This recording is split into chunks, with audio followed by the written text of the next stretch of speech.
We start this new manhwa in a war-torn dungeon, and this lady warrior is holding a bloody dagger. She praises someone named Qin Feng that he's amazing. Even under a fold accelerated aging effect, he still managed to clear the ancient deity's ruin. But this divine artifact, Eye of Judgment, she'll be taking it now. Feng, impaled and injured, asks why did she betray him at a time like this. I'm your brother, he tells her sister named Qin Xiaoyu. Now we see this sister playing with his magical eyeballs. All pissed, Xiao tells Feng that he is just an adopted child his parents took in. They don't even share the same blood. And yet he calls himself her brother. Another brother named Song Fei appears and tells her sister that's no way to talk to him. This so-called brother of his sure came in handy. Now holding the divine balls, he thanks Feng.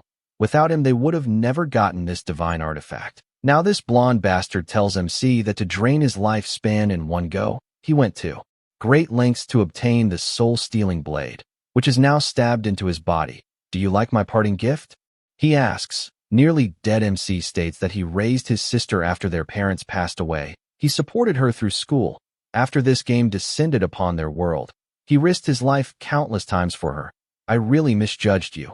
My dear sister, MC utters. Sister states that after their parents passed away, he kept interfering in her life, bossing her around and controlling her when Song Fei and she needed his protection.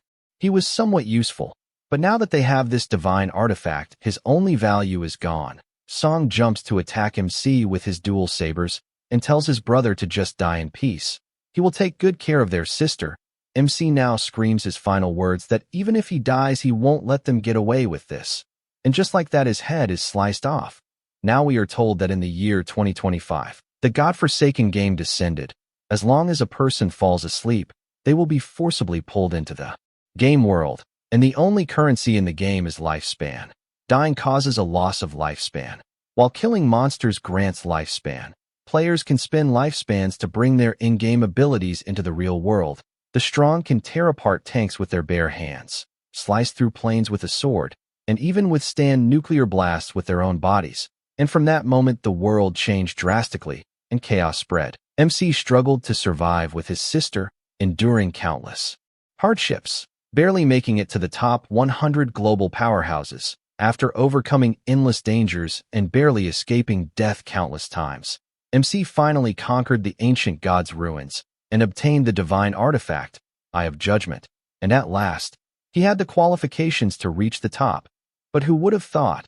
The price of his success was the betrayal of his only family. Now this headless MC thinks that all his efforts in life amounted to nothing but interference, and all his struggles only paved the way for someone else's success. But the head refuses to accept this, and thinks that if he could live again, he would only fight for himself. And just like that, MC is dead. But just like any other manhwa, he wakes up, all shocked as to WTF just happened. Feng gets up and wonders if this is the real world. MC checks his neck and wonders, didn't he just die? Then he checks his phone and is shocked to see that it's 2025. MC looks outside from the window and wonders if he was reborn. Back to 9 years ago, the day the godforsaken game descended. Scene shifts and some girl kicks in a door. MC is drinking some coffee, and this girl, who I guess is the stepsister, yells at him.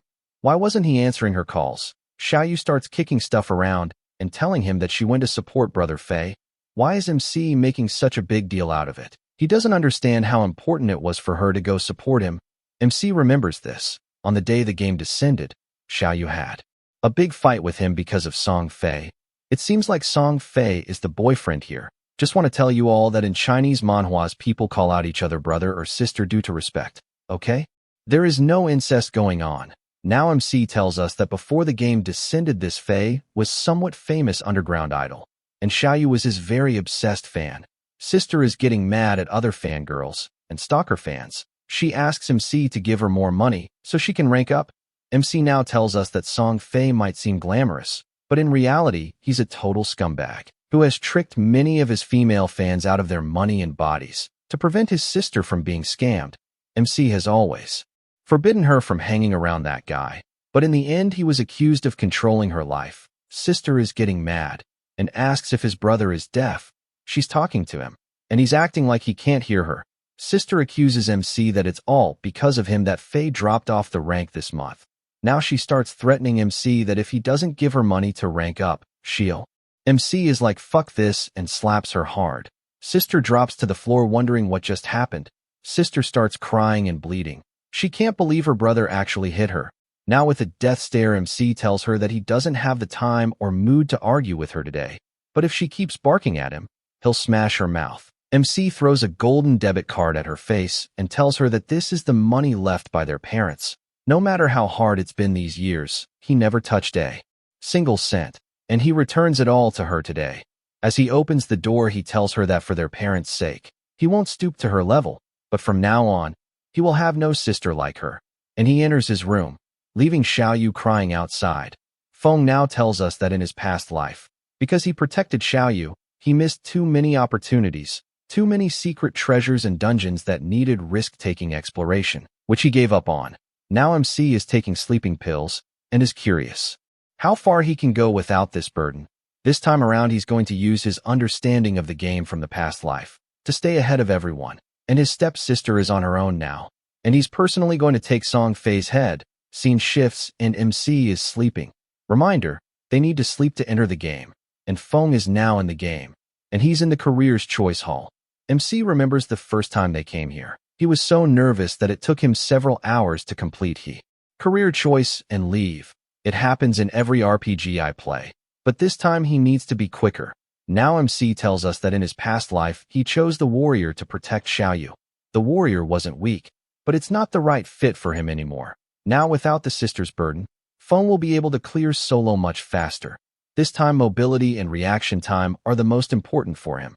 And so it's decided, in this life, he's going to choose the assassin, just as MC chooses the class, divine. Artifact Eye of Judgment has been successfully bounded and activated.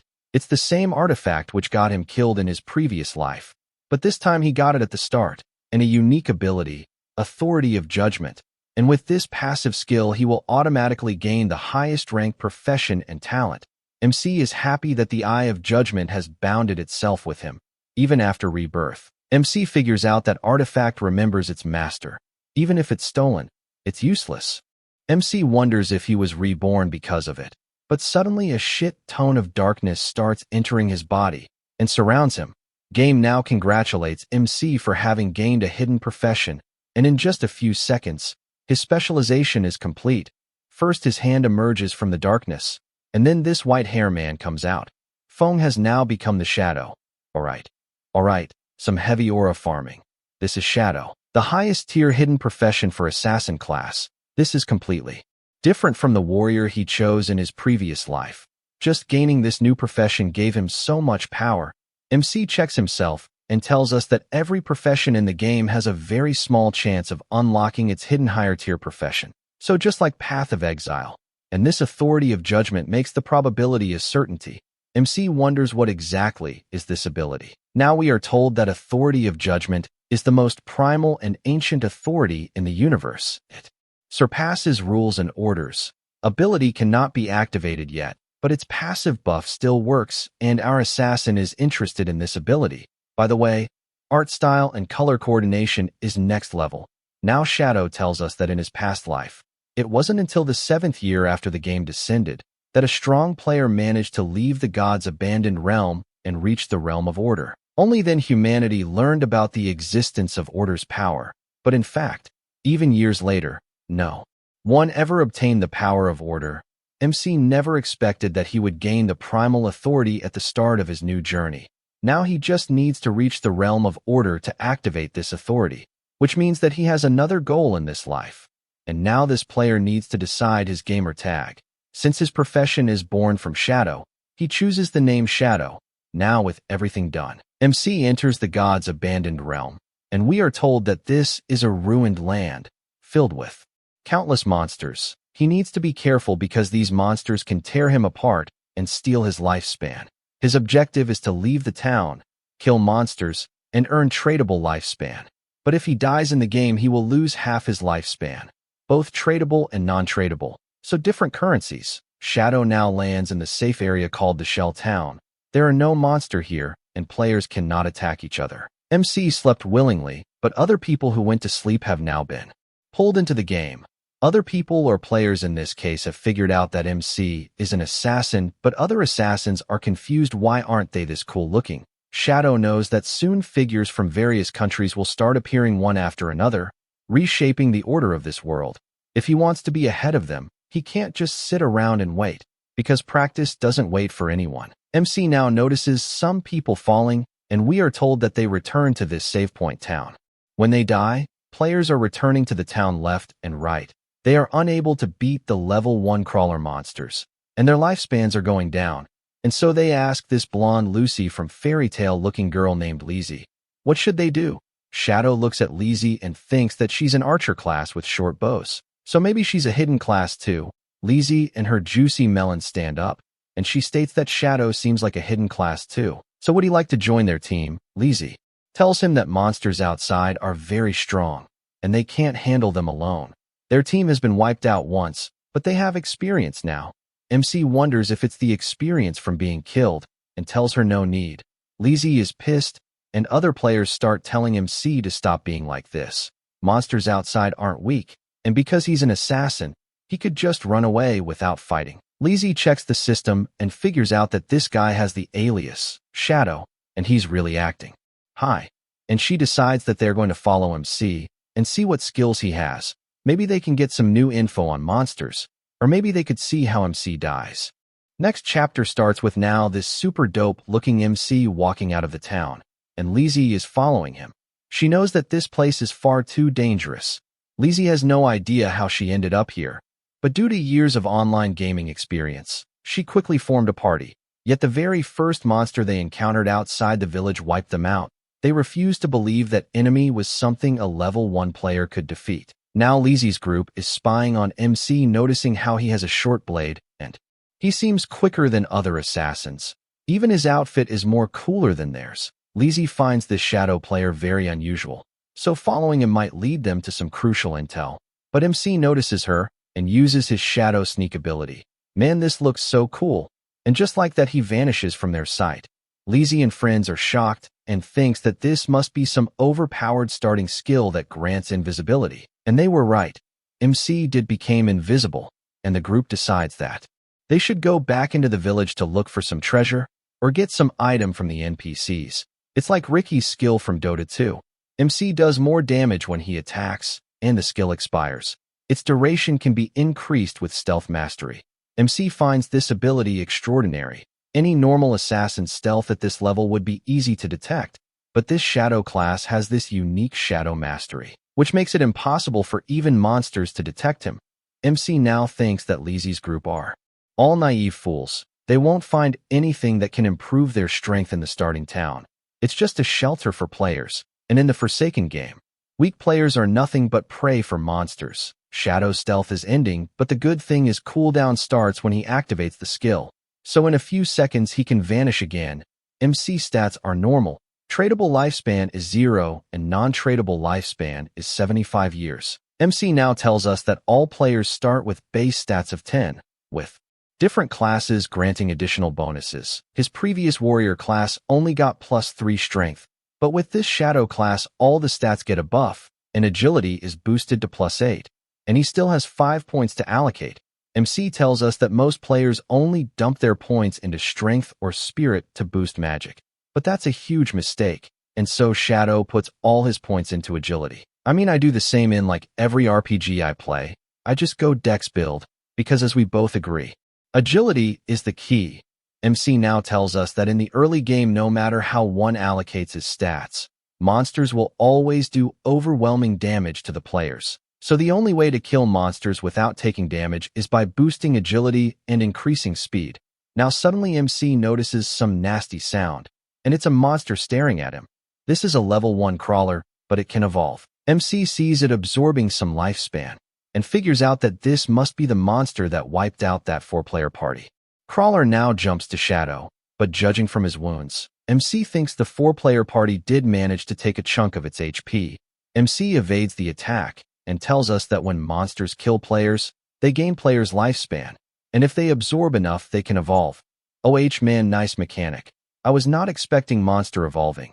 I mean, this never happened in games, until now. Because now artificial intelligence is making smart monsters, MC jumps back, pulls out his short blade, and uses his shadow sneak ability and vanishes. This monster really looks like the aliens from A Quiet Place. Moving on, monster is confused as to where did MC went.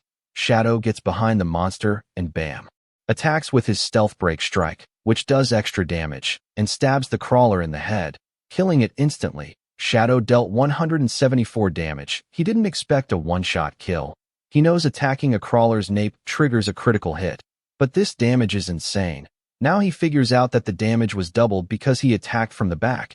It was because of the damage multiplier. MC looks at the crawler and remembers that back when he was a warrior, a critical hit only did 40 damage, and he struggled to kill a crawler, nearly dying in the process. Protecting his sister made it even more difficult, but not this time.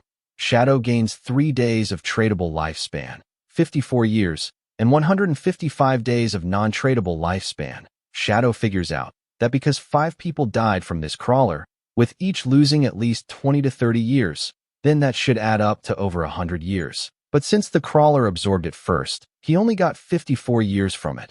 But it's alright, because non-tradable lifespan isn't useful for now. But suddenly Eye of Judgment's passive ability is activated and grants MC infinite evolution. Primal talent.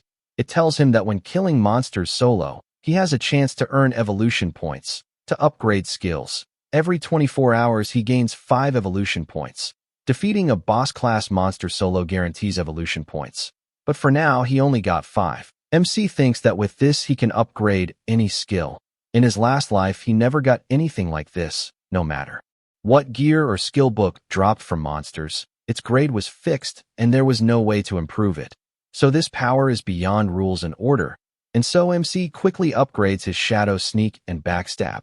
And so both skills are buffed. Shadow Sneak now lasts 16 seconds. Stealth Mastery doubled to 32 seconds.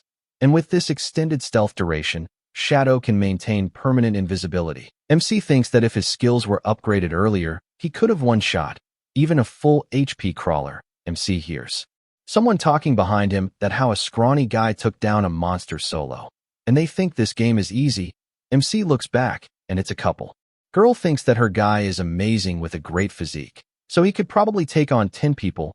Guy is like, don't worry, he'll protect her. But MC notices another creepy crawler in the tree. This cocky bastard states that MC is struggling alone and asks if he wants to be carried. MC thinks they are just food for this crawler, so he jumps back and uses Shadow Sneak. Couple is like, what just happened? Guy states that MC must have been intimidated by his ripped muscles and starts laughing, but suddenly this giant-ass spider drops down from the tree. Couple is like, what is this thing? This is a Nurturer level 1 grade, bronze, and it quickly starts cutting and eating the couple.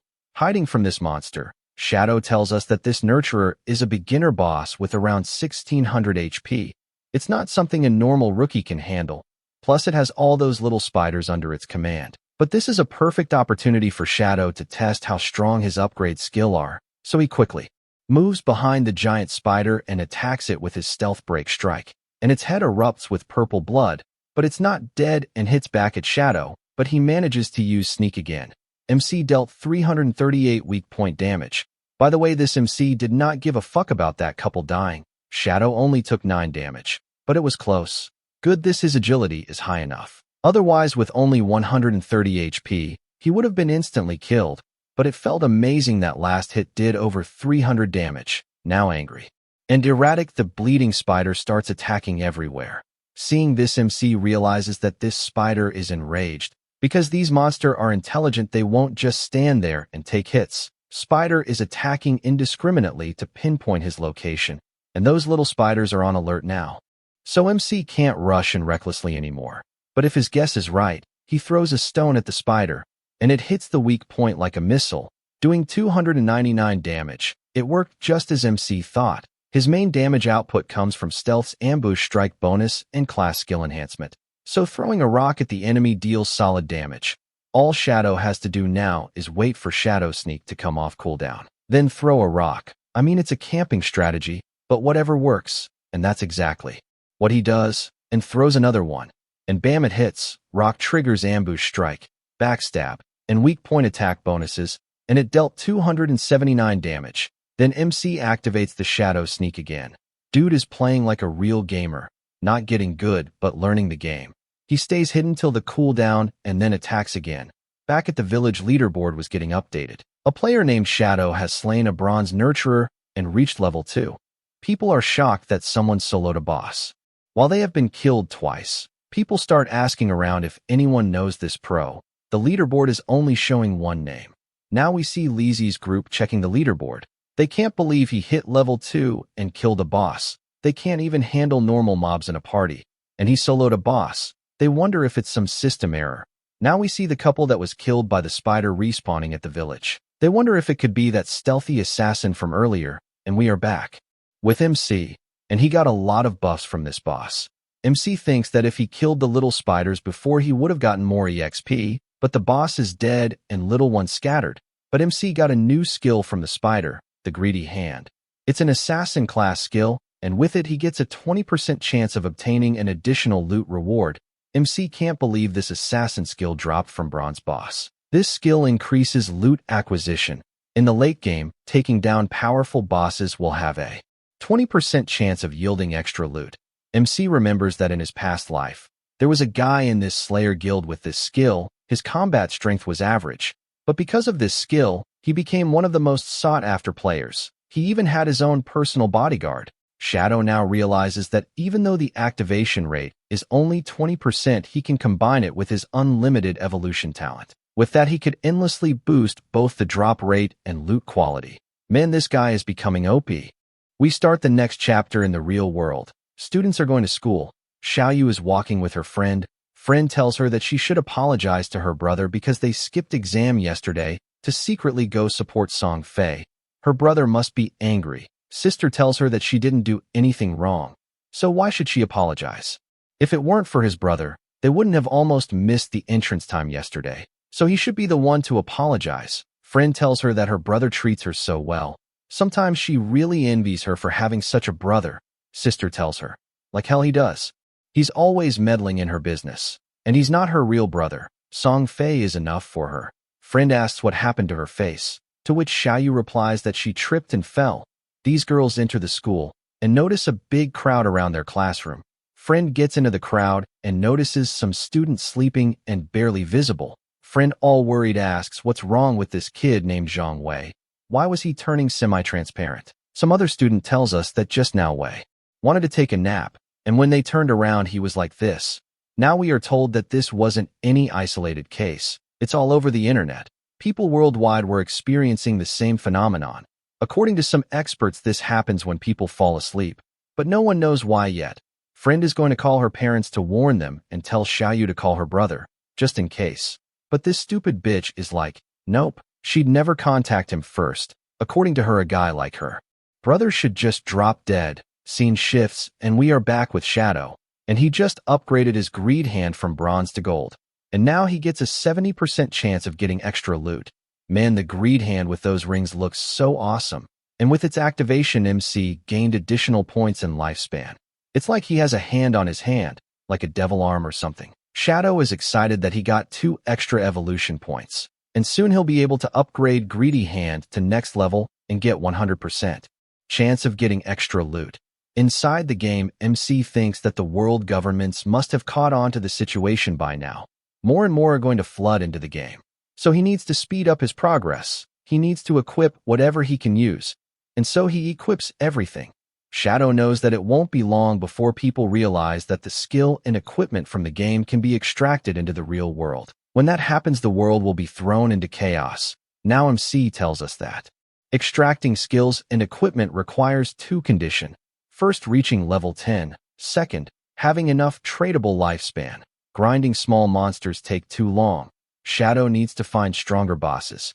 MC now hears some players fighting in the distance, so he goes to check it out, and we see a party fighting a level 2 sprint predator. MC sees this monster and thinks that this is perfect timing. MC now sees one of the players and realizes that it's Wang Ming. Shadow didn't expect to run into him here and thinks that rumors were true. It was said that when Wang Ming first entered the game, he assembled an entire team of hidden class players, and all 6 of them were hidden class users. Now we see Ming using his holy barrier. MC tells us that Meng's hidden class is Holy Shield Warrior, which has twice the base stats of a regular warrior and comes with an innate invincibility skill. Now we see some female mage charging a fireball spell, and bam, it hits this crawler, and it does 70 damage. Shadow now tells us that mage's hidden class profession is Prophet, and it deals double the spell damage of a regular mage and comes with a built-in prophetic fireball. Next we have Archer hidden class with profession Sharp-Eyed Shooter. It's stronger than a normal archer and comes with a built-in rapid shot skill. And Priest hidden class profession is Oracle Priest. It has a lot more healing power and starts with a group healing skill. Now we see arrows and fire just raining down on this poor crawler, and Meng protecting everyone with his shield. But this boss is very fast for their range attacks. They aren't hitting. Meng tells the healers to just keep him alive, and everyone else should just keep on attacking. They'll eventually whittle it down. Shadow, hiding in the well shadows, thinks that Meng is very optimistic if he's planning on chipping away at the monster's health. But he's forgetting that this is the wilds, and if the battle drags on, other monsters will be drawn in, and that's exactly what's happening.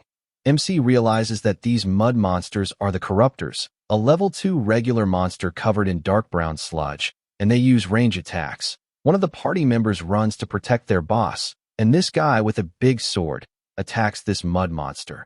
MC thinks that this is another hidden class he's never seen before, but he only does 33 damage, and thinks that this monster's defense is too high. And suddenly monster starts vomiting on him, and then other monsters start vomiting. This stinky attack is ground bind. It slows down their movement speed, and now these mud monsters are about to attack this cute mage. But MC jumps in and cuts its head, saving the mage. Every hidden class player notices this. They didn't see it, but someone just one-shot the monster, and they think that someone is helping them. Big Sword Guy states that they have to work together to take down just a level 1 crawler. But how is it possible that a level 2 got one shot? Sword Guy is about to get attacked, but someone cuts the monster's head. Sword Guy asks the mage girl if she saw someone. It really was an instant kill. She saw nothing. Meng hopes that they and this mysterious player are on the same side, and tells the group to keep attacking. Now only the spirit predator is left. Shadow, all ninja-like, is sitting atop a tree, gaining EXP from his kills, and he gained a new common venom dart skill. It is a mid-range poison damage skill, and Shadow evolves it immediately, improving its damage and reducing cooldown. Meng is still trying to defend, but he gets stabbed and impaled. While that holy shield was worthless, Healer tries to heal him, but it's not fast enough, so Meng tells them to run away. But suddenly a poison dart hits the monster and does 845 damage. Party members are like, what the hell? That attack just wiped out half the boss's HP. Monster starts bleeding this green blood and drops Meng's mangled body. This monster is suffering from the poison and rapidly losing the remaining HP, and it's dead. And with that, Shadow got 600 EXP. MC straight up stole their farm. Shadow is impressed that Venom Dart's damage over time triggered his passive skill. Mixed with stealth, this OP-MC can throw poison darts indefinitely. Nothing in the early or mid-game can stop him now. Meng can't believe the damage this invisible player did. And just like that, the loot light vanished. Meng gets up and looks around, thanks MC, and asks his name, having no idea where he is. MC tells them to not thank him and advises them to not trust people out in the woods. Meng thanks him, and the party moves on not to disturb MC. If he needs anything, he can find Wang Meng. Other players want to add MC to their party, but Meng tells them to move on. Shadow thinks that Meng seems reliable. Plus, he has the backing of Daxia's government, which means plenty of resources. Now Shadow needs to find a stable sales channel, so he can sell his unused loot. Shadow summons his greedy hand to get extra loot, and with that he gets a great haul. He's still got plenty of other class gear and skill books, and once his bag gets full, he'll head back to town and trade it all for lifespan. Shadow knows that this time, his growth is 100 times faster than his last life, and he'll soon be coming for that bastard Song Fei. We start the next chapter with a random party fighting monsters, but the monsters are increasing, and they need to run now, but they just keep standing around, scared of this new awesome-looking Groot monster. Monster shoots thorny spikes at the party, cutting and scratching them all over, and they are dead. Scene shifts, and we see these dead players respawning in the town. Players are pissed that these monsters always appear in groups and flee when they're low on health. Players need to reach level 3 to leave the game. But there's no way for them to reach level 3, so they decide to form a bigger party of 6 or even 10 players. But the other guy states that won't work either. He saw a 10-man team get swarmed and wiped out. Besides, too many people will attract a boss. Just a moment ago, a 40-man group triggered some Curse Master, and it wiped out over 30 of them in one hit. Now we see Lizzie and her party respawning, and they know if they never reach level 3, they'll be trapped here forever. They all know that they fell asleep, and it's their consciousness that's trapped. If they don't leave the game, their real bodies will starve to death. Lizzie is getting annoyed at the difficulty of this game. Her party has already died 3 times, and their non-tradable lifespan is less than 10 years. They might die completely if this keeps up, so they cannot afford to die anymore. They look at the leaderboard and Shadow has already reached level 3.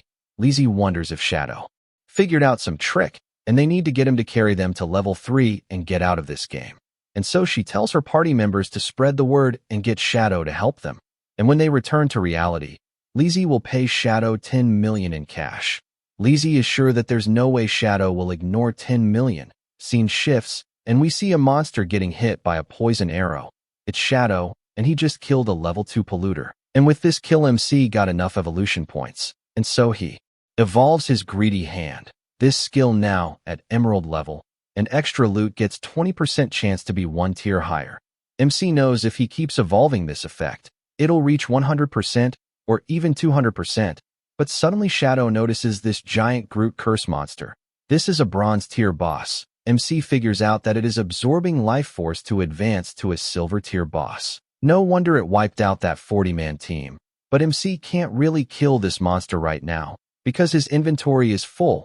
Even if he kills it, he can't pick up the loot, so he marks this spot on the map. Shadow knows that boss evolution takes time, so he's going to clear his inventory and come back later. Scene shifts back to the town, where players are talking about how someone is offering 10 million for Shadow to help them.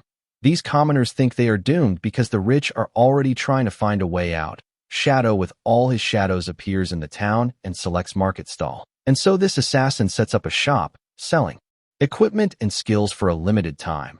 Players wonder, when did this guy show up? They are shocked that MC is wearing 2 bronze tier pieces and selling 2 more. Now they realize that this is the Shadow guy from the leaderboard, but players are unable to see Shadow's face because MC enabled the face concealment function. Now we are told that in-game appearance matches the real appearance of a person, so MC wants to stay mysterious. But we see this woman moving forward, and we see this super thick, juicy mage ask MC about the price of Icicle spell. Shadow tells her that'll be 100 days of tradable lifespan. MC recognizes this woman. She's Grey Rose, currently ranked 11 in Shell Town, and she has enabled face concealment too. This busted mage asks if MC could lower the price. Shadow tells her that this Icicle spell greatly boosts a mage's early grinding speed, so 100 days is already a bargain. Mage asks if she can use real-world money. MC tells her to use the cash to buy tradable lifespan from someone else, then trade with him. If no one offers more, he'll hold the spell for her. So Mage and her boobs tell MC to hold on a second. Mage opens her team chat and asks the party. Party members agree and transfer their lifespan to her, and she'll pay them back when they escape. They just want to reach level 3 and escape first, and so the trade is done. MC thinks that this whole team is at level 2, which means they must have killed 30 or 40 crawlers, so their lifespan should be a lot more than 100. And as one thick pair leaves, another one appears. It's Lizzie, and she finally found Shadow. Lizzie and her melons give MC one chance to help her get to level 3. And once they are back, she'll pay him 10 million. Other players hear this and can't believe that 10 million rumor was real. Now MC realizes that she is Jiang Li. In the past life, Lizzie was the leader of a criminal syndicate, but the syndicate was wiped out by the country. Lizzie tells MC that her father is the chairman of Dajiang Industries. If he doesn't believe it, he can look her up. MC remembers that according to the reports, she used cash to lure people into selling their lifespan, then kidnapping them for forced labor, and those who resisted were killed in the real world. MC knows she's a thick scum, so he refuses. Lizzie tells him that he might be strong in the game for now, but no one knows how the game works yet. If he sticks with her, she'll make sure he'll live in luxury cars, houses, women, and whatever he wants. MC tells her if she's not buying, She needs to move aside. She's blocking his business. Shadow knows cash will become worthless soon, and the only universal currency will be tradable lifespan. Bimbo is getting mad and tells MC that she is offering him a chance, but he is turning it down. If this were the real world, she'd teach him a lesson right now. Shadow has had it with this busta bitch and taunts her to say one more word, and he'll kill her until her lifespan hits 0. This statement straight up scares everyone. Lizzie and her group leaves immediately. Shadow has sold everything and he is ready to deal with the curse monster.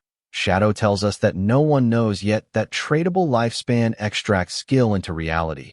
No one knows that this forsaken game will plunge the real world into chaos. And with that, MC uses his shadow sneak, and people wonder where did he go. MC knows all these real-world backgrounds people once prided themselves on. Soon they'll start losing it, because in the end, only personal strength will matter. We start the next chapter with Lizzie and her party members stopping from running away, and she is pissed that Shadow not only refused her offer, but even dared to threaten her. Once she returns to reality, she's going to make sure to kill MC, but suddenly some unknown player approach her. This player is Mao Lijun, but we can call him Old Mao. He's currently level 2 and knows some tricks for leveling up. He can help Lizzie if she is willing to spend that 10 million. What tricks? Lizzie asks. Mao doesn't show them to everyone, but since 10 million is on the table, he's going to make an exception for her. Mao tells her to put all 5 initial attribute points into agility. That way their full sprint speed will be fast enough to outrun the crawlers. Now Lizzie realizes how the game works. But she's already put all her points into strength. Lizzie accepts that this Mao guy knows a thing or two, and so she agrees to make a deal with him. But this Mao is not as strong as Shadow, so Lizzie only offers him 5 million. He needs to get her to level 3, and when they return she'll pay him. Mao agrees and thinks that Shadow might be strong, but he seems to have some brain issues, turning down 10 million. What an idiot. Scene shifts, and we see MC back in the forest, trying to be Naruto. And as expected, the boss has already evolved to Silver Tier. It's shrouded in gray mist like a FromSoft boss, and is still evolving. Shadow knows that evolution from silver to gold will take at least 7 or 8 hours. But MC is too lazy to wait, so he prepares the Venom Dart. And using his Stealth Break Strike, Shadow attacks the boss, doing 659 damage. Venom starts doing damage over time, and Shadow hides again. MC knows that this Silver Tier boss's HP is 3 times more that of a Bronze Tier, and this time this group monster readies its Spirit Bomb and starts attacking using this AoE attack. MC knows this monster will take 2-3 Venom Darts. Shadow in trying to evade this AoE spell. Now we know that this curse monster is Mage type. Most of its skill are area attacks, and they deal high damage. MC barely backed out after throwing the Venom Dart. If MC was hit with one of these attacks, he would have died with his low HP. Monster is not stopping and keeps attacking with this spell. Shadow needs to wait and keep evading until his stealth's cooldown ends, and then launch the attack during the boss's assault. And immediately after, he needs to activate stealth to exit its attack. Range, monster rests for recovery. And now is the time for Shadow to attack. A Venom Dart to its head doing 659 damage. And again it's taking damage over time. After losing a lot of HP, this curse monster starts to run away.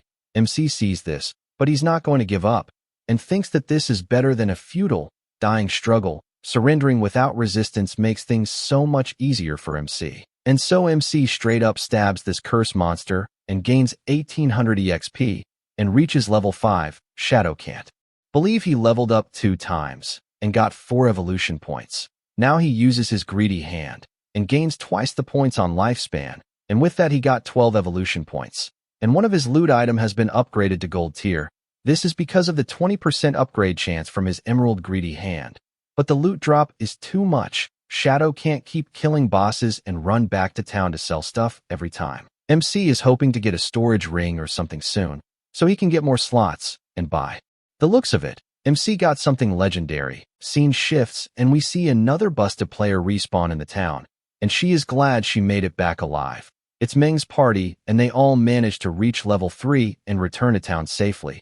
Mage is upset that she didn't get to add Shadow as a friend back then.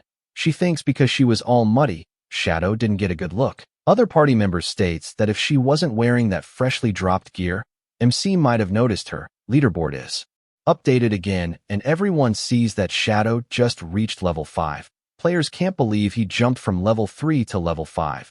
They remember that just 10 minutes ago, he was selling stuff in the town. One player is ready to marry his sister to MC. That way he might get a little benefit and level up. Other guy tells him that MC wouldn't even take 10 million. Why would he be interested in his sister? Meng's party is also shocked. They just hit level 3 and MC is already at level 5. They wonder how are they supposed to live like this? Meng advises the team to not think about it too much. They first need to return to reality and tell their family and friends about this godforsaken game. Meng knows that the world is bound to fall into chaos, so they need to warn the people in their circles to be prepared. And just like they log off for now, and we see Meng wake up, other people around him are ready to tell the leader that Meng is awake. And it seems we are in some police station restroom. And is that guy on the back? Soldiers asks if Meng is okay. Another guy tells Meng that he turned semi-transparent, and they got scared. Meng was told to rest yesterday, but when they came back, he was like that. Meng tells them to gather everyone quickly. Something major is happening. We start the next chapter at the police station, and Meng is being asked that he formed a party of hidden professions, and they were entirely wiped out, but were saved by someone in the end? So, Meng is a police officer. He replies yes to the question and states that player's alias was Shadow. When he saved him, his level was 3, but when they reached level 3, he was already level 5. Chief asks that this Shadow jumped 2 levels, which means he's the top player at the moment. Chief asks how MC did that. Meng states that maybe he killed a boss or something. Other officers wonder why hasn't Shadow came back to reality if he is level 5. They think that maybe MC doesn't have any family. That's why he isn't coming out. Meng agrees with the statement. This female officer points out that this Shadow might be a transmigrator, and aren't transmigrata usually orphans, and they become strong very quickly. Am I right? She asks. And yeah, she is right on point. Chief reminds this officer on you to read fewer novels, and she shouldn't make such jokes in these kinds of serious situations. Chief now states the information provided by Meng is the same as the information from the higher-ups. Plus, there's new research which shows that some older people die not long after they fall asleep. After collecting and comparing the data with the employees who returned to reality, they indeed died many times in the game, which means if their lifespan reaches 0 in the game, they will die for real in reality. Officers thinks that this is an abnormal thing that is beyond their understanding. Chief is sure that they are being invaded by some unknown higher beings, and so now the higher-ups in the government have given an emergency command to explore the game and share information. They must quickly form a big professional army. They know this is a major event that affects the entire world, and right now, every nation is doing whatever they can to explore the game. If this Chinese nation falls behind this aspect, it would mean losing authority in the world, so they must obtain information at all costs. Anyu, the female officer, is made the captain of Team 1. Anyu accepts the assignment, and Meng will be the vice-captain. The two of them will choose their own teammates, and Meng accepts. They can also try to make friends with the Shadow. He doesn't seem to have a bad character. Anyu is the captain because her personality is most suitable to investigate MC. Chief wants these two to discover Shadow's identity as soon as possible. He wants them to establish cooperation with Shadow and obtain all the information he possesses, and the rest are ordered to maintain the stability of the society. Scene shifts, and we are at the school with the stepsister and some other girls. Student Zhang told them as long as they sleep in the same district and at the same period of time, they will appear in the same starter village. One of the girls states that she needs to go home and carry her parents, because they have never played a game before. Other girl states that they should grow on their own first, and then carry their parents. Xiaoyu is just staring at her phone. She thinks that something this major is going on, but there is no reaction or call from her brother, and he didn't came to apologize. Sister thinks that MC is very arrogant. Sister remembers that every time MC got angry at her, he would find a way to pacify her, but he didn't do it today and even hit her. Even her parents have never hit her before, and all she did was skip class to see Songfei's concert. Sister is angry and wants MC to apologize to her 1,000 times. Otherwise, she won't forgive him, but she gets orgasmic remembering that she went to see Songfei yesterday. She thinks that once this game comes out, there won't be many opportunities for them to be together. This crazy bitch keeps remembering how close she was to Songfei yesterday. She was literally leaking from every hole. Now she realizes that they enter the game while sleeping, so that means that Song will definitely enter it too. She is straight up getting wet thinking that as long as she enters the game at the same time as Song Fei, she will be able to find him, so she goes home and gets out of her uniform. Thinking that student Zhang got level 3 very quickly, so he must be an expert. Xiaoyu is going to ask him for help. Scene shifts and we see that every student is asking Zhang to share some strategies. Zhang sees his mobile and notices it's Xiaoyu. He can't believe this lofty queen came to him for strategies. This is chance for Zhang to score with Xiaoyu. Xiaoyu is in her bed wearing only a bra and PJs.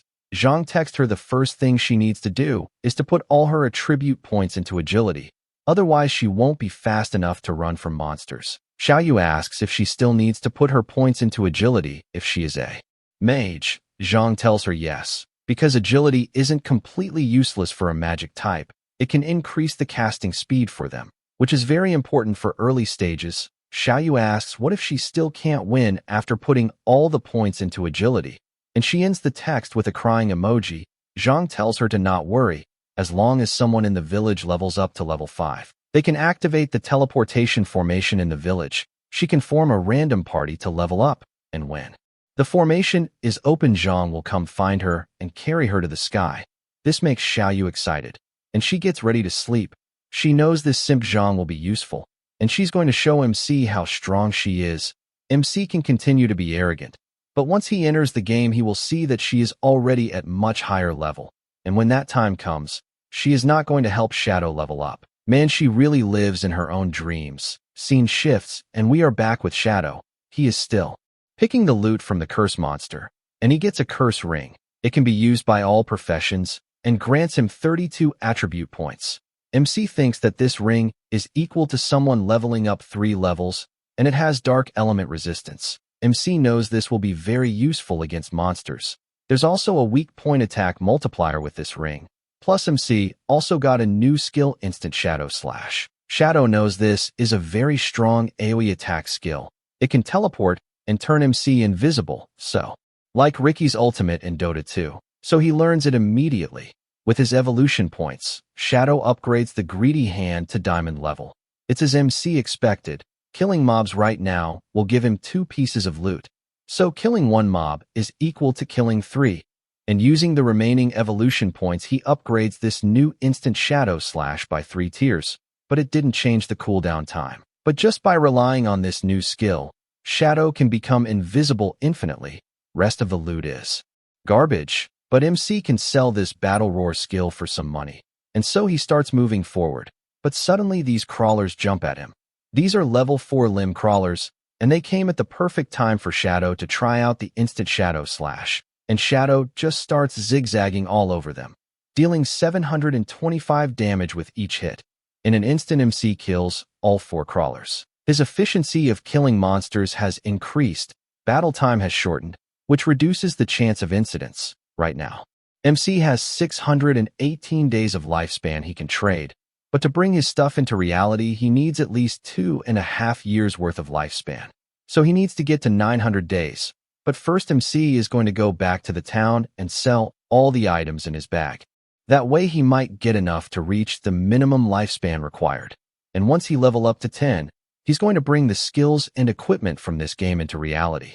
Shadow is now walking back to the town, but he hears someone talk. Congratulations, young miss. You've become level 3, so you should fulfill your promise now, right? Shadow becomes invisible and listens to the convo between Lizzie and this helper guy Old Mao. Lizzie tells him to not worry, their Dajiang industry has a lot of money. Lizzie is about to exit and give her number to this guy to contact her directly, and she tells him to sell her his tradable lifespan. She'll pay 10,000 for every day of lifespan.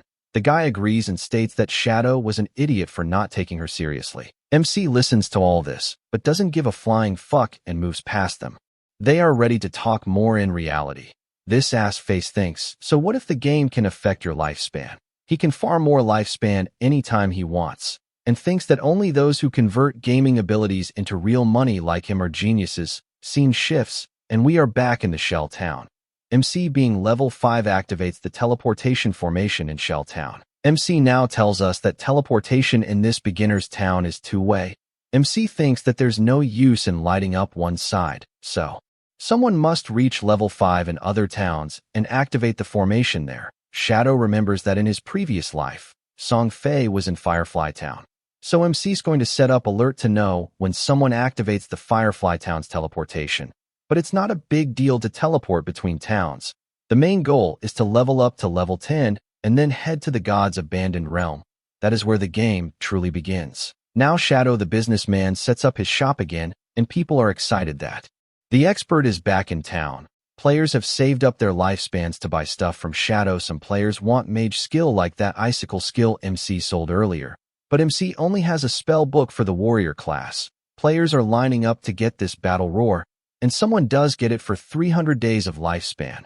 Other players are not sure if this spell is worth 300 days of lifespan. But some know that with this skill a warrior's farming efficiency would increase, and 300 days of lifespan can be farmed back in 2 days. And so every player is buying random items from Shadow, and MC sold everything in 1 minute, and got 650 days of lifespan, which means his total now is at 2,174 days.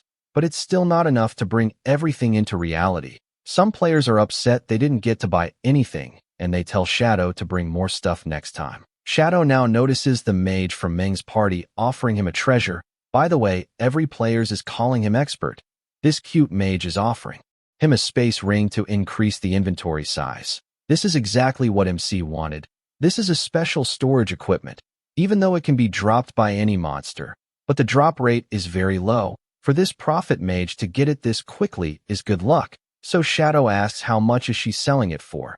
MC remembers that in the past this ring could sell for 3,600 days. Mage states that she doesn't want any lifespan for the ring. She only wants to add Shadow as a friend and ask him to form a party with them to kill one boss. Shadow agrees, and this player named Black Plum Big Plum accepts his friend request. MC now asks what kind of boss is it, and it's a gold tier. Shadow asks its name, but Big Plum didn't manage to see the name because it was too far away. But it was a boat in the swamp that looked tattered. MC wonders if it could be the Golden Ghost ship. It is a rare special boss that could appear at any level. The appearance of this boss is very low, but it drops some very useful special equipment. Shadow remembers that every time this ghost ship would appear, a fierce battle will break out among various groups. MC thinks that this ship could be level 5, and it'll be the easiest one to kill. MC can't believe the luck of this mage, bumping into the Golden Ghost ship, finding the rare space ring, and be a member on Meng's party. MC wonders if she could be that rumored koi fish in his past life. All curious now, Shadow asks how did she find this gold tier boss. Big Plum states that after finishing her meal offline, she wanted to quickly get online and level up with her party, but they were leveling up so slowly. She had nothing to do, so she went for a stroll around and discovered that gold tier boss below a cliff. Shadow remembers that in his past life, it was rumored that Meng's party had a member with a koi fish physique. When wandering in the wild, she could encounter rare bosses, treasure chests, underground places, and temples. At first, MC thought it was smokescreen to cover up the information that they had. He didn't expect it to be real, and it's her. She's the fucking lucky fish. Mage now blushing asks why is the expert looking at her like that. MC tells her it's nothing and leaves the town with this lady luck. But someone is spying on them. Now we see this piece of shit convincing some players to follow him. His friend comes running in and tells him that Shadow brought a girl out of town. This bastard states that Shadow is just a brat who couldn't resist a girl, so he gathers his party members to go after MC. Now we see Shadow and Big Plum walking through the forest. MC tells her that he can help to fight it, and if the boss drops any mage skills he'll give them to her, and the rest will belong to him. Mage asks then what about Captain Meng and the others? MC states that her party has all sorts of classes. This way he won't get anything. So Plum agrees, but she wants to make a small request. If there is any equipment for her, Captain Meng and the others, can MC sell those to them at a discount? MC agrees to this deal. Mage tells him that they'll finish the deal when Meng comes online. Now she asks where were they going. Shadow reminds her that they are on the way to fight the gold tier boss. This statement completely shocks her. All scared Mage reminds him that he can become invisible, but she is a mage. She can't tank it if attacks hit her. Shadow tells her that she can watch from a safe distance. He's going to solo the boss. Mage can't believe he's going to solo a gold tier boss. She knows that Expert is strong, but this is ridiculous. MC senses something and quickly uses Shadow Sneak. Plum is left wondering, where did the Expert go? It's these thugs following them. They see Shadow vanish and think that he must have tricked that girl and abandoned her in the wild. These thugs are planning on capturing the mage and playing with her for a bit. Other members think that their boss is very smart, and if they keep following him, women will keep coming their way. All invisible Shadow is standing in front of them, listening to every word they say. Boss notices that he is being stopped by something, but before he can react, MC uses his instant Shadow Slash on all of them. By the time they notice what's going on, all 5 players have already been killed. MC can't believe these guys were so poor. It's like killing 2 small mobs. Now he appears new to Plum again. Plum asks where did he go? MC tells her that a few people were following them, so he sent them back to the town. This juicy Plum thought he went to pee. LOL. And she states that because of his invisibility skill, going to toilet must be very convenient. He can pee and poop anywhere he wants, and he won't be afraid of anyone seeing him. Toilet humor. Best kind of humor. What if the poop leaves his body?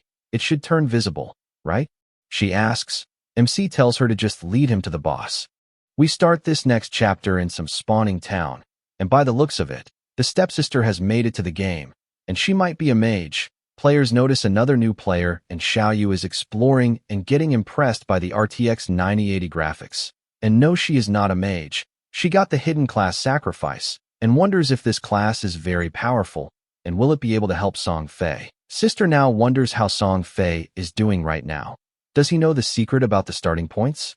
Now all pissed, she wonders where her bastard brother Qin Feng is gone. She knows he always cares about her and bothers her all day long. But during this critical time, he can't be relied on at all. But screw all that. Right now she got the hidden class, and that simp Zhang Wei promised to help her level up, so her brother can fend for himself. She is not going to care about him. Now she checks the leaderboard, and is impressed that the top-ranked Shadow is actually level 6, but that simp Zhang Wei is just level 3. Sister thinks if she sticks with Shadow she will level up faster, but she has no clue where to find this expert. Now she notices another group, and it's Ming's group, and they are unable to contact a player named Swaying with the Wind, but they don't have time to wait for him. But they can't kill mobs without a healer. They know they aren't experts like Shadow who can farm solo, and so they suggest they find another healer to party up. Sister introduces herself and asks if they are looking for a healer, and states that she's got a hidden class, Life Sacrifice. Scene shifts to Shadow and his Lady Luck looking down from a cliff, and sure enough it's the Golden Ghost ship. Shadow tells the mage to hide here and be careful of ambushes. MC is going to go deal with the boss. Mage tells him to be careful, and Shadow vanishes and drops down from the cliff. We are told that due to the influence of the ghost ship, the area has become a violent domain, which means Shadow could lose a lot of health here. Like staying in this area for 15 minutes will be equal to losing 1 day of lifespan. But it's doable, not that much. This is a special boss at level 5, and MC has 45 minutes and 25 seconds. MC is shocked to see the time limit, but there's still 45 minutes left, and it's more than enough time to kill it. So Shadow quickly uses his instant Shadow Slash and starts zigzagging around the boss and doing a lot of damage. Next he combos it with his Venom Dart and Stealth Break Strike to do critical damage. Now MC tells us that most people don't know where this boss's weakness is. It's not the skeleton, but the ghost fire bell at the tip of the ship is the weakness, and when the bell is attacked, boss starts controlling the surrounding water body, and it launches a massive AoE attack, which summons these water pillars which do abnormally huge damage. Normal warriors can barely take a hit from this attack. Shadow is thankful that his class has great agility at the start, otherwise he wouldn't have been able to dodge. And after the AoE attack, this boss summons 12 decaying water ghosts, and every one of these water ghosts are silver tier. Shadow is hidden, but he knows if all 12 ghosts attack, all parties start panicking. Furthermore, the ghost boat keeps summoning these water ghosts every 3 minutes. If they are not killed quickly, they overwhelm whole parties. But Shadow has been invisible from the start, so these ghosts won't be able to notice him. MC just needs to find the right angle, and he gets it. Now using instant Shadow Slash again, MC destroys them all at once. Mage has no idea what's going on. All she sees are monsters dying. But she is amazed by how strong this expert is. Shadow is too powerful. He keeps vanishing. Boss has already lost a lot of health, and it didn't even got the opportunity to counterattack. But suddenly Shadow tells Little Black that he will die in a while. Mage can't believe it. MC tells her to not do anything and wait for him to revive. Mage, all shocked, asks, doesn't he have the upper hand? And what the hell is Little Black? MC, aren't you Little Black? Mage tells him that her name is Black Plum Big Plum, and Little Black sounds like a dog's name. Now we see the thugs from before, and they are mad and think it was the little mage girl who killed them before. One of their members found Little Black at the cliff, and he informs others that Shadow is fighting a boss solo. Boss is like, let's go everyone. This time they are sure they are going to kill Shadow. Shadow is still fighting the boss, and boss is about to do its fourth attack, which it does at half health. This attack is a massive AoE soul surge. As MC is right now, he won't be able to dodge it, which means for 5 seconds he won't be able to move. Little Black is again shocked to see Shadow getting stunned, and then hit with that water tornado, getting 1059 damage, and so MC is dead. Shadow lost 1,087 days of lifespan. Thugs were also watching this whole thing go down, and they are happy that this arrogant expert died. Thugs are excited to see Shadow's loot drop, and they think it has at least 100 days of lifespan. This cocky bastard sees that boss is at half HP, so they charge it, and also to pick up a huge lifespan at the same time. But they are stopped or are stunned from something, and they are killed. Now these thugs respawn back at the town. They can't believe this boss is this powerful. They wonder how Shadow lowered its HP to half. They find it ridiculous that they just entered the swamp and died instantly. Plus there were those small water ghosts. They have no clue how to fight this boss. Even though they all died, they are still going to go after the boss. Shadow respawned back at the town and using his agility quickly came back to fight the boss, but he is confused. On seeing this many lifespan light orbs, Little Black states that MC came back really quickly, and she tells him that there was a group of people charging at the boss, but they were wiped out by a water column. MC states that they overestimated their own strength. Shadow remembers that in his previous life, he suffered greatly because of this ghost ship, but MC knows the ship only uses this stun move only once, and the rest of his health is very easy to deal with. But when this boss gets damaged below half health, there's a fixed chance it could disappear and reappear far away. That's why it's difficult for other players. So MC attacks with a poison dart and hits the ghost bell with it. Hit by poison, boss gets angry and starts summoning water ghosts. But Shadow has already learned its pattern and uses instant Shadow Slash to kill the water ghosts. Thugs are back on the cliff, watching the fight and waiting to attack them both. Little Black is pissed that these idiots are back and they keep causing trouble. She knows Shadow is about to kill the boss, and she can't let them get in MC's way. And so she starts channeling a lightning spell. Weather forecast is that there'll be lightning today, and lightning strikes down on these thugs. Thugs figure out it's the mage on the cliff attacking them, and they charge at Little Black to kill her. Seeing these bastard men, Little Black starts running and asking for help. But we see that some other group is spying on this whole ordeal.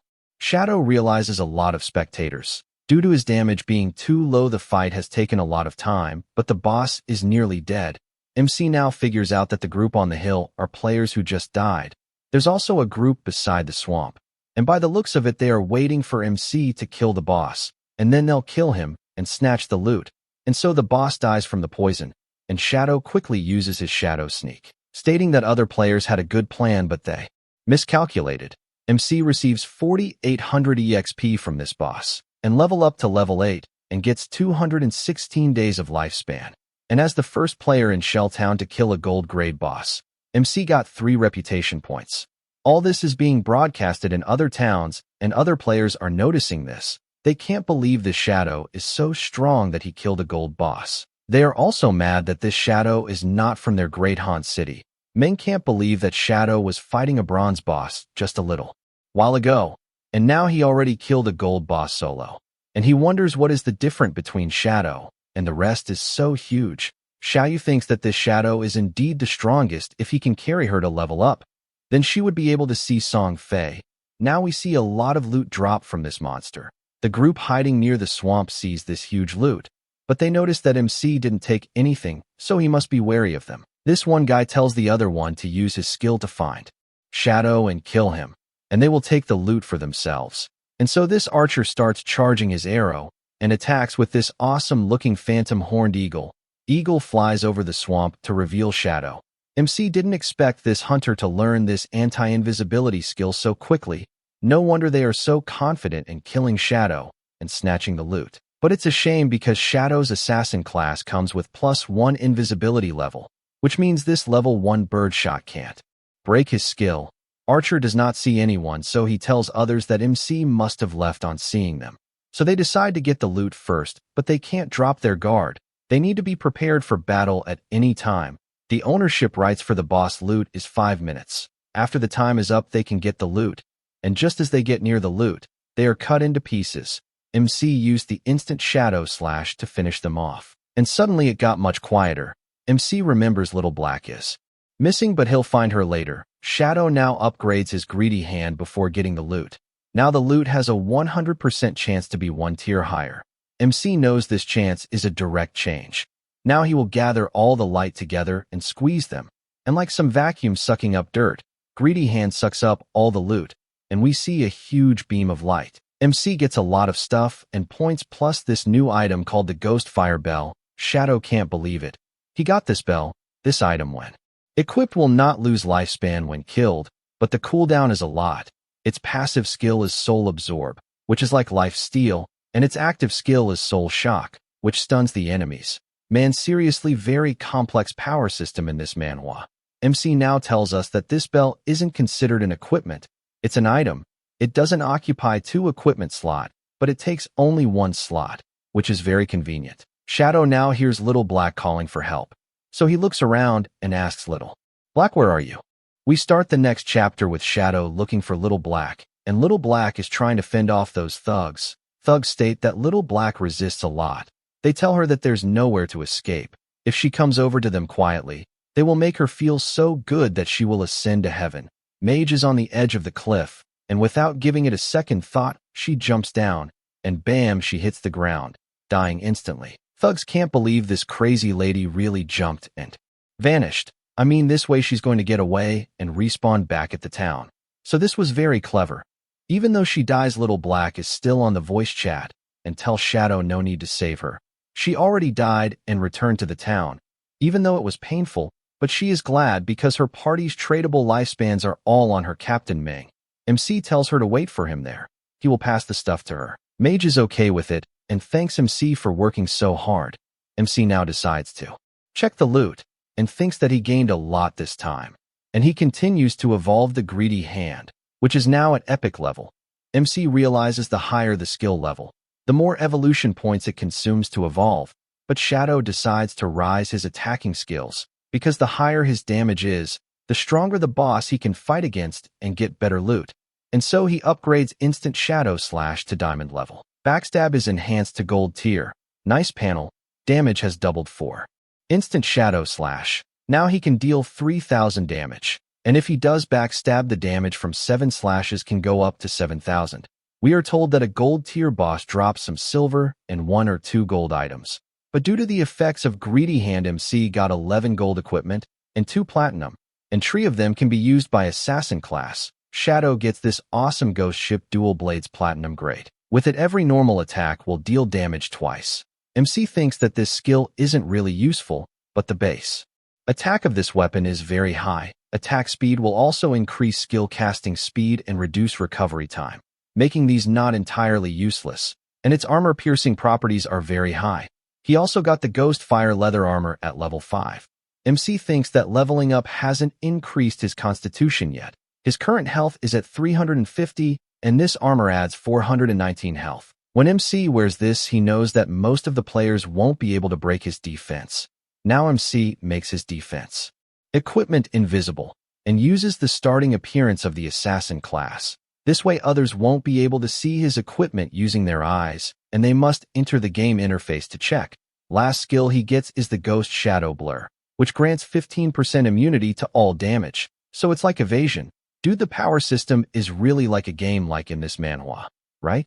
Shadow finally got an assassin survival skill, but it's very weak because it's difficult to increase dodge rate in this game. Even if dodge rate is increased, other attributes become low. If dodge isn't activated, it becomes very dangerous. But Shadow is different. He can evolve skills infinitely, so he can raise dodge rate without sacrificing other skills. Now it's time to return the remaining stuff, which is for Little Black and her party. MC knows they won't be able to afford it, but he can definitely sell them on credit due to Meng's personality. MC knows he got this big upgrade thanks to Little Black. Without her, MC wouldn't have been able to find this boss.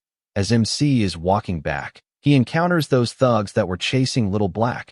All these men notice each other, and the thugs immediately start running scared shitless. Shadow quickly becomes invisible and uses instant shadow slash on these thugs. After finishing off the small ones, MC comes in front of the leader of this group, becomes visible and scares this guy. The thug starts apologizing and saying that he won't do it again. He starts calling MC Daddy and starts pleading. He has only 1 year on lifespan left. Shadow in a menacing slow voice asks, "When you attack others, do you think about your own fate?" But the thug has no answer, so MC hits him with a poison dart and leaves him to die in pain. And with it, his lifespan will become 0, and this guy will die in the real world. MC thinks that he has the ghost fire bell. Even if he's careless and dies, he won't lose any lifespan. Scene shifts and Shadow is back in town after killing the golden boss, and everyone is shocked to see him. Some people wonder if MC used some cheats. Others wonder why isn't MC wearing any equipment. But suddenly someone calls out to Shadow, and this guy offers him an assassin skill book they bought with their lifespan, and they tell MC to take it. These are the guys who tried to ambush Shadow in the swamp. MC looks at the book, and it's a control skill, Impale, which causes stun, so MC agrees to take it.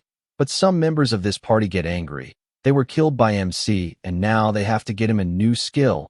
They have never been treated like this, and they decide to gather other players and take on Shadow. But their leader tells them to shut up. He states that this Shadow is growing so fast, and he levels up solo, so he must have a huge secret. They plan to find MC in real life and kidnap him. That way they will get the secret, and they can even make him their slave. Other players agree with this guy Xian Xiao, and this guy will try to send a woman to MC to get information out of him.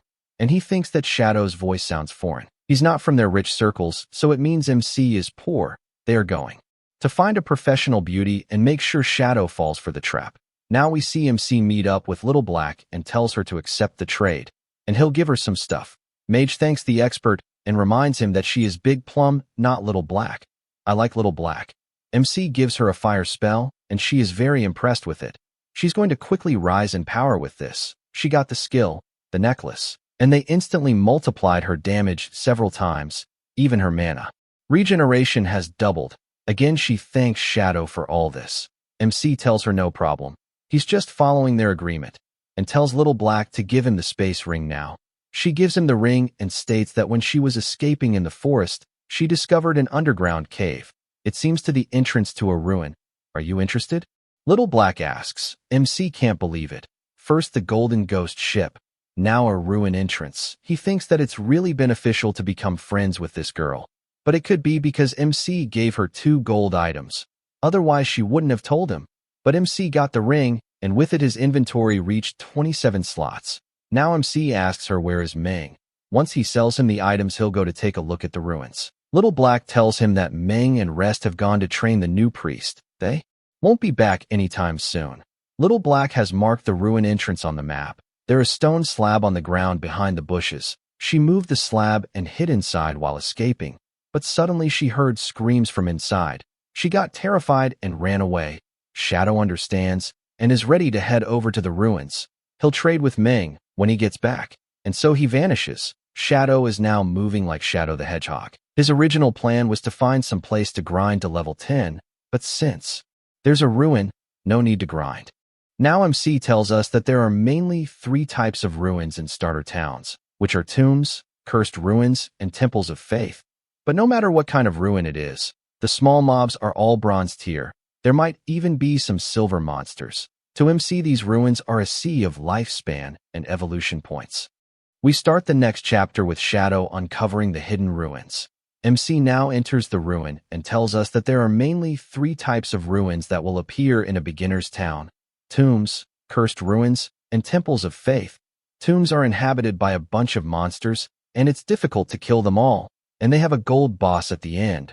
Ruins have cursed ancient gods. They might have been human in the past, but some went crazy and turned into ghosts after death. Monsters in temples are all believers of these ancient gods, and the layout of the temple is very complex. If one successfully clear ruins in temples, they receive a special item or a skill book. MC realizes that there are murals on the wall, which means this is a temple of faith. MC remembers what this place is. It is the temple of the ancient god of judgment. Noise is coming from inside the dungeon, and Shadow informs us that this temple has the same origins as his Eye of Judgment. Scene shifts, and we see Meng fighting some monster. Meng and his party are fighting these stranger things, Demogorgon, and this monster is wrecking them and sends Meng flying. Some other guy tells Xiaoyu to quickly heal Meng. What is she standing around there for?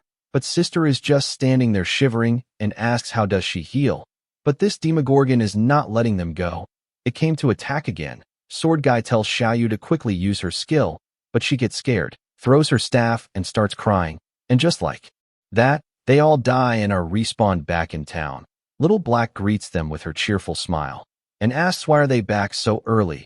Expert Shadow isn't back yet, so they can't get the equipment from him for now. Party just starts scolding Xiaoyu. They have never seen someone this stupid before. She doesn't know how to use any skills or how to dodge monsters' attacks. What does she even know? Little Black comes to her rescue and asks why they are being so rude. She's clearly a beginner, and it's her first time playing the game. It's normal to die once. Other guy tells Big Plum to move away. He's going to scold her to death. Can we even do that? Scold someone to death? Buster Sword guy tells Little Black that they didn't die once. They died 3 times in less than 1 hour. Little Black is shocked to hear this. Little Black and her huge plums tells them to just take her with them. She received 2 good items from Shadow and shows them her new amulet. She is very powerful now and believes that with her help they won't even die once. Ming now tells Other that's enough. Little Black's suggestion isn't bad. With her joining them this time, things should go smoothly, and when they get back, they might bump into Shadow. Sister apologizes and tells them she'll work harder, but her real self is angry and thinks that they can't do the job themselves and dare to blame her. If it weren't for their connection to Shadow, she wouldn't even bother with them. She's mad because she got a bunch of a-holes. Scene shifts and we are back with Shadow. MC notices the noise, and it's coming from these devout followers of the ancient god. The judged, at Silver Tier, seeing them, Shadow quickly uses his invisibility and quickly uses his instant shadow slash to clear these weird zombies. But his attack does very little damage. MC thinks that even after breaking his stealth and backstabbing them, they only lost a small portion of their health. But this is expected of a level 10 silver boss. The health of these followers added together is already more than the ghost ship. MC notices that they are kneeling again, and it's towards his direction, but Shadow is using stealth. MC wonders if they can sense the Eye of Judgment on him.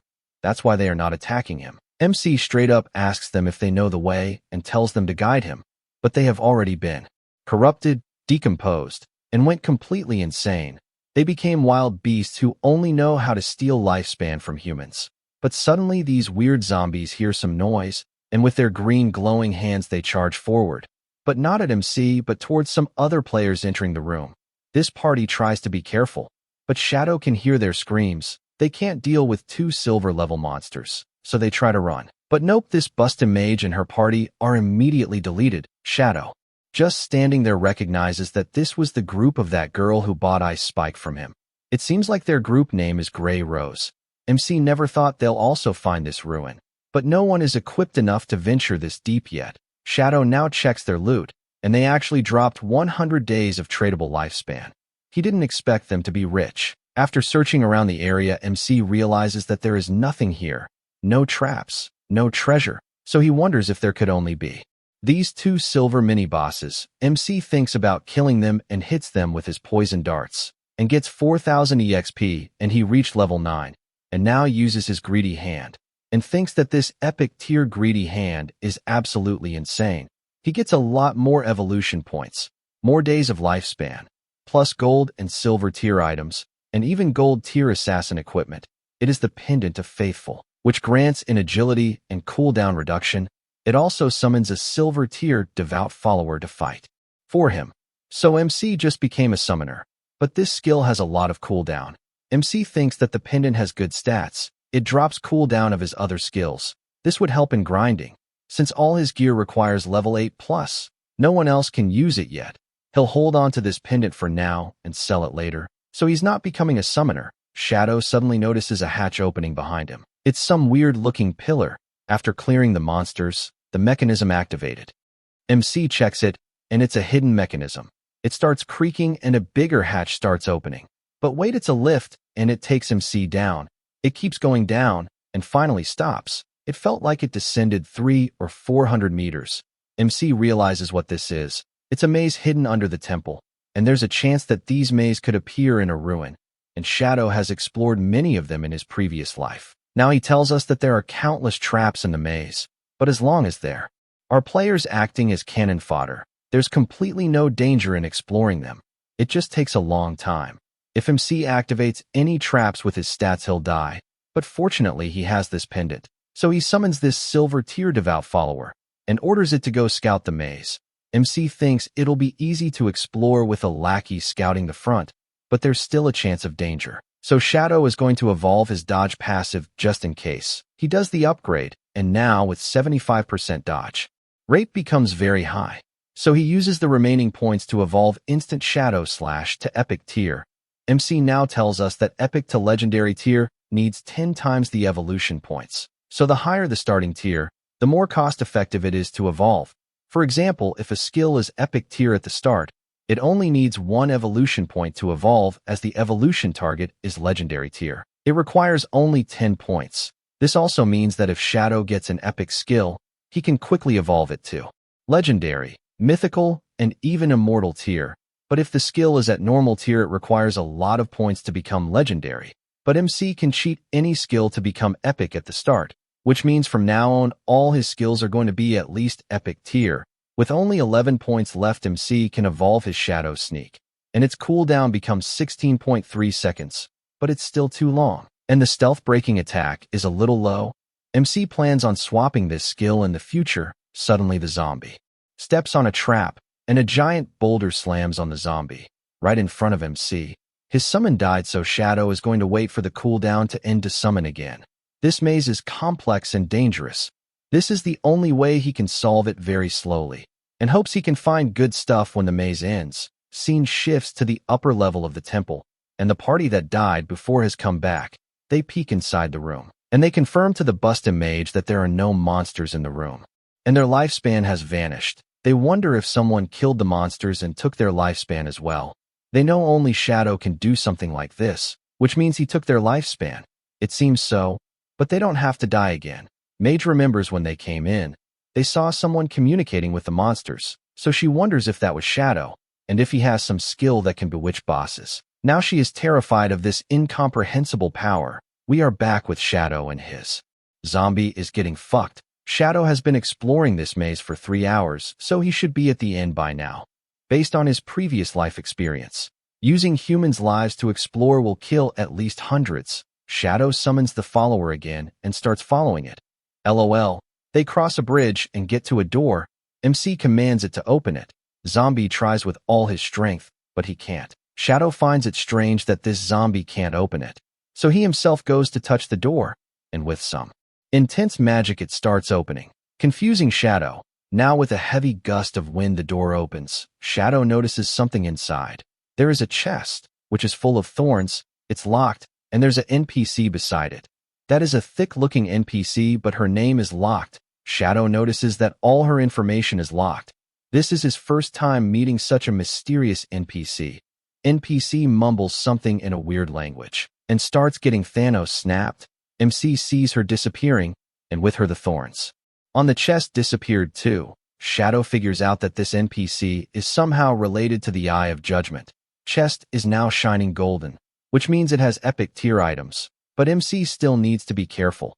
There's a chance he could encounter a mimic or activate a trap, so he orders the zombie to open the chest, and with some radiant golden light it opens. MC is amazed to see that it's an active and passive skill for the assassin class.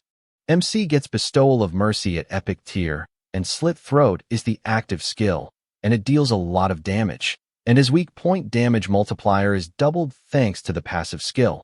MC realizes his hitbox got doubled, But the most ridiculous one is the active slit throat skill. His total damage is now 3 times more. He can combine slit throat with instant shadow slash, but slit throat will only be the first strike. MC knows he can make this epic tier into legendary. MC thinks this loot is a great harvest. His burst damage increased by multiple folds. Shadow knows it's all thanks to Little Black, so he'll sell the leftovers to her party.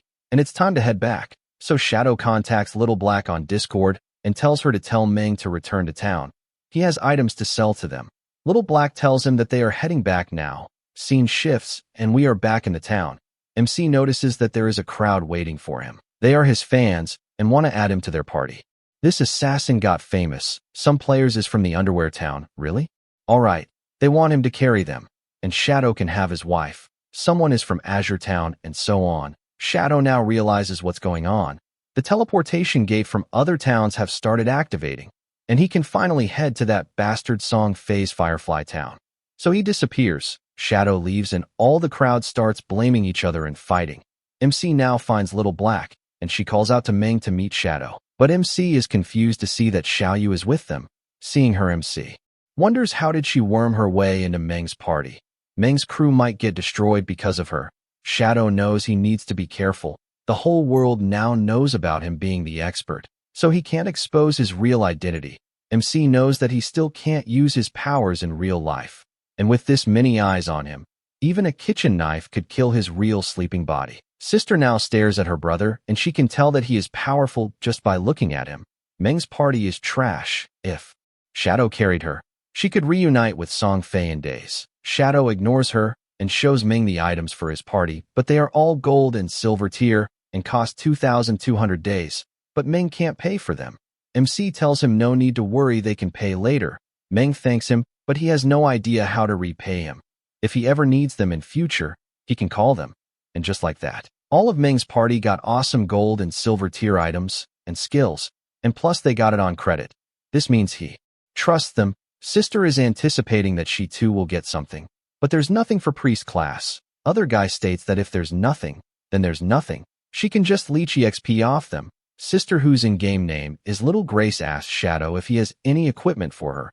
Plus she wants to add him as a friend. Shadow just stares at her and vanishes. Man, that was cold AF. And just like that, Shadow is gone and Sister is left standing confused. Xiaoyu asks where did he go? Little Black finds it cool that MC comes and goes like a dragon. One member's knows Sister was ignored. Meng tells her that perhaps MC didn't get any priest drops this time. Maybe next time. Shadow now tells us that he actually has a gold tier priest staff in his bag and a gold tier priest skill book. But why would he give such precious stuff to Xiaoyu? That staff does look cool. MC thinks that he has a lot of stuff, but selling it individually wastes too much time. So selling it all to Meng in bulk is perfect. He can't let Sister affect his cooperation with the authorities. He needs to quickly find a priest for Meng's party to replace Xiaoyu. MC realizes that he needs to find some player named Little Shui quickly. She was the former manager of Godslayer Guild in his past life. She's a hidden priest class, White Avian Priestess, which comes with a white bird that can heal and apply buffs. She was the only priest MC knew who could solo epic tier bosses. She's a powerful ally compared to his trash sister. MC remembers that Little Shui was also from Firefly Town, same as Song Fei. This is perfect. He activates the teleportation device. Shadow is going to Firefly Town to kill Song Fei, and if he finds Little Shui, he'll put her into Meng's team. Scene shifts, and we are in the Firefly Town. Looks like we are at the village hidden in the sand, and people at this town are pissed at Song Fei for having so many brainless girls follow him. They all want to kill that pretty boy, and just like that, MC founds clues about Song Fei. So he travels through this sand desert and tells us that this is a level 5 area, Wailing Valley. The monsters here are Ember Fiends and the Shackleds, and he sneaks on some players fighting a monster. They are fighting this fire demogorgon. MC tells us that this is a twin-headed Ember Fiend, but the situation is pretty chaotic because most of the players are attacking each other. MC now sees that in between this cluster of girls is a boy, and yup, it's that bastard Song Fei. He is playing like a total bitch, hiding behind those mage girls and ambushing players. So these players are ready to take revenge with their anti-mage lockjaw skill. But this mage girl smashes this player's head. She is not going to let anyone hurt her appa. MC knows that Song Fei has the title, heaven-defying mage god. And he has mage class. That's what he did in his previous life. He tricked a bunch of girls into becoming mage, and then took their skills and equipment to power up quickly. But a team cannot consist of only mages. So his fangirls came up with a solution. By switching around attribute points, some became glass cannon mages, some disruption mages, some became meat shields, and some became battle mages, by adding more points in strength. Early on, his team was extremely dominant, stealing lifespan from others. No one could stop them, but as the game progressed, these fangirls died pretty quickly. We start the next chapter with this bastard telling the fangirls to finish off the monster quickly so they can rest. He is really acting like some cult leader, but these brain-dead girls are like it's not hard to fight. He worked so hard so he shouldn't have to endure all this. So they're going to kill this monster together before it could hurt Song Fei. They are chanting for this bastard, and they tell him to fly slowly, and they'll follow him forever, all the while they are attacking this poor monster. Monster throws a fireball at this bastard, but one girl comes in front of it, protecting Song Fei and sacrificing herself. Bastard is trying to act all caring, and these bitches are crazy for him. Battle Mage tells others to push harder, as long as they kill this ugly monster. Fei can take first place on the leaderboard. They have to surpass that so-called shadow. These mages channel a big lightning spell and hit the monster straight on. Bastard thinks that it's about to die, but he wonders if a silver tier boss is this hard. How can one defeat a gold tier boss? He is sure that Shadow Guy is exploiting some bug. He has so many people helping him, and he's only level 7. How the hell is that Shadow leveling up so fast? He is sure if they take down this boss, he'll reach level 8. Now this bastard laughs that Shadow has been stuck at level 9 for ages, so he's going to push past him and become the #1 player in this game. But suddenly out of nowhere, Shadow grabs his mouth, and in a swift slash cuts off this bastard's head, just like Fei did to him in the previous life. MC used instant shadow slash and completely butchered his body. Fangirls see their oppa die and they are shocked, but before they could do anything, Shadow kills the monster and all these fangirls. Damage numbers are going crazy in this whole area. Shadow is not letting anyone leave. Other normal players notice that Shadow one-shot a silver boss and dealt thousands of damage, but their strongest skill can barely do 100 damage. This is crazy. All of them gather around the loot and realize that Shadow used an ace attack and killed Song Fei and his whole squad. Everyone backs off so Shadow can take the loot. They know Shadow only killed Song Fei because of all the evil he did. Shadow did them a favor. MC knows they are scared because they think MC could turn on them. If this was his previous life, they'd have ganged up on him already. Scene shifts to Firefly Town. Bastard respawns and sees that Shadow killed him. He is also mad that Shadow stole his boss. He is not sure why Shadow came to Firefly Town when he could have gone to any other town. Why come here and steal his boss? Fangirls now respawn too, and they wonder, why did Shadow kill them and Song Fei? Bastard states that he obviously wanted the silver boss. Girls start calling MC a scumbag for ambushing them. Suddenly an archer girl approaches this group and asks if she can join them. She has Eagle Eye which can detect stealth. Girls start telling her to go away, her DPS is too low and they only take mages. But Song Fei starts acting all lovey-dovey and tells his group that love can conquer all. He can feel this archer's passion, even if she's an archer. It doesn't matter, so he invites her to join them so they can grow together. And this girl starts gushing from all her holes, saying she loves him. And so other female players like the assassin who can use stealth and another mage who can freeze Shadow ask to join the party. And this cult leader invites all of them to join. They need to stand united. Now all the fangirls start crying and gushing, thinking that Song Fei is so gentle. All these girls are ready to take revenge on Shadow for killing Song Fei. They'll capture him and let Song Fei kill him. Man, bitches be crazy. Some player wonder WTF is going on with the celebrity, and he is told that Song Fei just got killed and now his party is going to take revenge. Player asks how can someone kill that bastard with so many girls around him, and he is told that it was the legend Shadow who killed him, but he really dared to mess with these crazy bitches. They are insane. Bastard thinks that with all these witnesses, once he kills Shadow, the world will see that no matter how strong a lone wolf is, it means nothing. Especially for some squishy assassin. How can a fragile little assassin compare to a noble mage like him? Scene shifts, and we see MC using Greedy Hand. MC got some evolution points and uses them to upgrade his Bestowal of Mercy skill. Now his target's weak point becomes larger. If it gets any bigger, half the enemy's body will count as a weak point. His other skill also got a boost. MC thinks that he can now one-shot a gold-tier boss. MC now realizes that it'll cost 100 more evolution point to evolve the skills to become mythic, and it takes 200 points. It'll cost a lot more points, like 3,400 point to evolve Greedy Hand. But MC only got 9, so he just upgrades his backstab. MC sees that he got 1,400 days of lifespan from all this, and now it's time to head back. But suddenly we see that another assassin is about to kill MC. Shadow sees her, and with minimum movement evades the attacks. She does a big swing, but it still doesn't hit, because MC got that evasion, so instead she uses a smoke bomb to enter stealth. Other girls shout at Ugly Shadow that he's surrounded. They are ready to avenge Song Fei, and that archer is ready to use her eagle eye to detect MC. Seeing all these crazy bitches, MC activates his stealth, but it's no use because they use eagle eye to detect him. Eagle flies over the area, dropping its feathers. Group sees the other assassin girl and think they found MC. Now all these crazy brain-dead girls get ready to attack this assassin with their strongest spells, and all these powerful spells come down on this poor assassin, and kaboom, she is dead.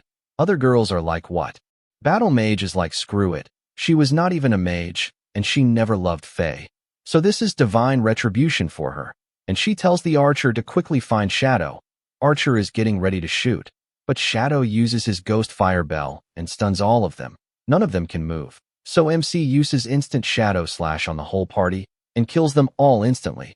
We see Song Fei hiding in the back. He has no idea what just happened and how did all his bitches die like that. He wonder if it was Shadow, but if he attacked, he should have appeared. MC is standing next to this bastard, and he whispers to Song Fei that he's already dead. Bastard quickly uses his magic shield to push Shadow away, but MC breaks that shield and hits Fei with a poison dart. And so Song Fei dies another painful slow death. Bastard is dead, and he leaves behind his lifespan, which is a lot. After calculating, MC figures out that he originally had 2,000 days of tradable lifespan, but his fangirls have no lifespan, so MC wonders if they gave all of it to Fei. Shadow wonders if they think this is still a game. It's scary how brainwashed fans can be. Now all this non-tradable lifespan will feed the monsters around here. Scene shifts back to Firefly Town. Bastard respawns, and now he only has 500 days of lifespan left, and he is angry at Shadow. Girls figure out that Shadow's stealth level is higher, that's why they couldn't find him even after using Eagle Eye. Bastard is worried and scared. How do he defend against Shadow? He keeps coming and going without a trace. Faye thinks that he didn't even provoke him, but he stole his boss's kill. Faye wonders if MC will come after him again. Or maybe he's targeting him because he is jealous of his gorgeous looks. And so for everyone's and mostly his own safety, Faye decides that they should change spots to farm levels, and his fangirls follow him everywhere. Sometime later, Shadow is back in the town. MC finds it strange that Song Fei and his group are gone.